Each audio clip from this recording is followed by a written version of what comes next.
వైకుంఠ ఏకాదశి రోజున తిరుమలలో ఎంతో రద్దీ ఉంటుంది. దీని దృష్ట్యా వేద ఆశీర్వచనాలన్నీ కూడా రద్దు చేశారు. వైకుంఠ ఏకాదశి రోజున ఉదయం 9 గంటల నుంచి 11 గంటల వరకు తిరుమాడ వీధుల్లో ఆ స్వామివారు స్వర్ణ రథంపై ఊరేగుతారు.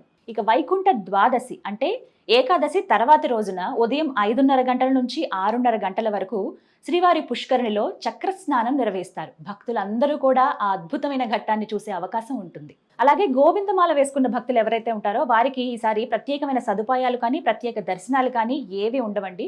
వారు కూడా ఖచ్చితంగా టోకెన్ తీసుకుని లోపలికి వెళ్లి దర్శనం చేసుకుని ఇరుముళ్ళు స్వామికి సమర్పించుకోవాల్సిందే.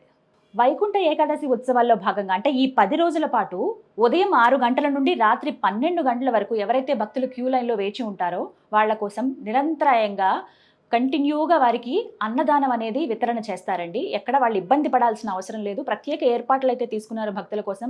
ఎప్పటికప్పుడు టీ, కాఫీ కానీ, చిన్నపిల్లలు ఎవరన్నా ఉంటే పాలు ఇవ్వటం కానీ, ఉప్మా, అలాగే అన్నదానం కానీ ఇవన్నీ కూడా నిరంతరాయంగా 12 గంటల వరకు జరుగుతూనే ఉంటాయి. వైకుంఠ ద్వార దర్శన ఉత్సవాల్లో భాగంగా ఈ 10 రోజుల పాటు కూడా టికెట్లు అనేవి ముందుగానే అందిస్తారండి. అయితే మొదటి 3 రోజులకి సంబంధించిన టికెట్లు 9వ తారీఖునే అందించడం జరుగుతుంది. 9వ తారీఖున మీరు వెళ్ళి లైన్లో నుంచుంటే గనక మీకు 10, 11, 12వ తారీఖులో ఏదో ఒక రోజున దర్శనం దొరికే టోకెన్స్ దొరికే అవకాశం ఉంటుంది.